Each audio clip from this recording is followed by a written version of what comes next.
Our greatest hope and dream as a nation, communities and individuals, is seeing this world become a better place. As a nation, this dream can be achieved if we all take part in our own small settings to collectively bring change. Today, we share with you stories of two individuals who have taken the step towards making a positive change at their capacity. Their stories may not be known out there, yet these initiatives have made a whole difference in their communities.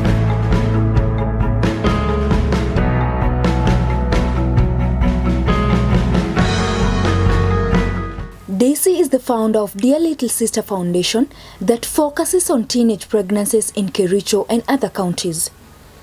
The foundation runs programs to educate and encourage girls to stay in school, helping the teenage moms revive their dreams. The main thing we do as a foundation is training and sensitization. We organize mentorship forums for the young girls.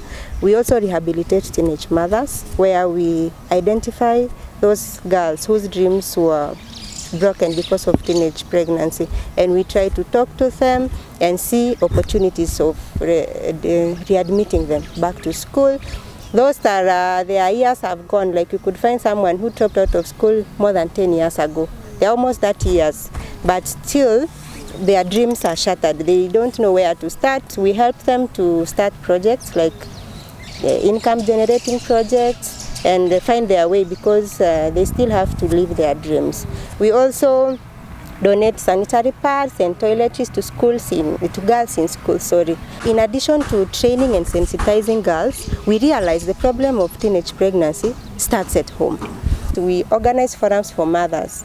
We speak to them, we challenge them to have the conversations with their girls, to talk to their girls, to be their best friends. We also speak to community leaders like the chief, because these are people who should take responsibility. When a girl is impregnated, the person who impregnates that girl is around the village. So it's upon the leadership, the local administration, to take action to make sure this person is either made accountable, take care of their child, is even arrested, because in some cases these girls are minors and it is against the law to impregnate a girl who is a minor. Where there is a girl who is pregnant, there was a boy who was involved. And therefore, in the community and in the society, we need to involve those men. The men themselves, who are the leaders of the community and in the society and in homes. So unless they understand that these daughters and these sons are equal in terms of they need to be given equal opportunities, empower the boy child in this way by making sure that he's doing what he's supposed to be doing, being in school at that age. Geoffrey, a young man, grew up in Murang'a and noticed the unfairness among the quarry business people.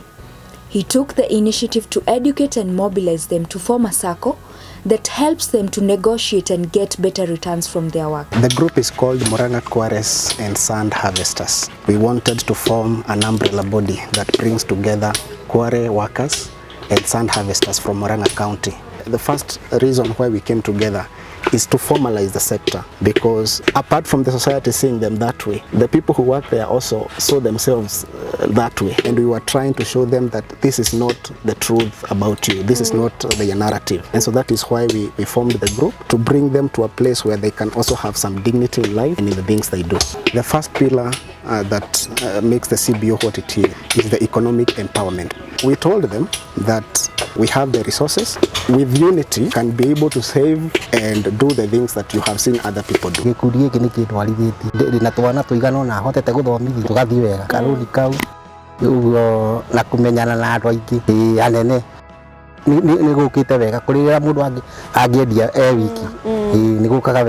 When we started saving, we started giving out loans, and you have heard some of them mention they could come for loans for school fees, even small businesses. We have seen others start similar businesses elsewhere, and they have grown. Tumewapatia dividend, kanunua shamba, kanunua lori, na tukaandika watu kama hawa kwa ile kazi tunafanya huko kwa Kwale kwa mchanga. Tunachimba mchanga na tunapiga mawe. They have a lorry, they have some shamba, they have an office, they have members, committed members. And that's good stuff. They have made me learn. Hakuna kitu kidogo. You work out with the people around you, and then you progress from there. We have partnered with organizations who come to even teach them things about diversifying. Like we had one with an organization called Hand in Hand organization that educates people, especially here where there is arable land, things to do with agriculture, and they have ventured in such things. The other thing was to give these people a voice. Advocacy part comes in. We tried to bring in issues where now we can bring the government to help us, especially government regulators like National Environment Management. We have partnered with them for a long time, whereby they come and they show them how to work safely, how these like to slant the wall so that they don't collapse on them. Part of it also involved partnering with those leaders to highlight their plights. Both Geoffrey and Daisy point their motivation to their faith in Christ. The goal has been to share compassion and love as Jesus taught us, and take part in advocating for the needy groups in their communities. Most of what I do is founded on my Christian faith, because even the values that I have and I profess and practice, things like leadership, these are things I learned in the CU back in school.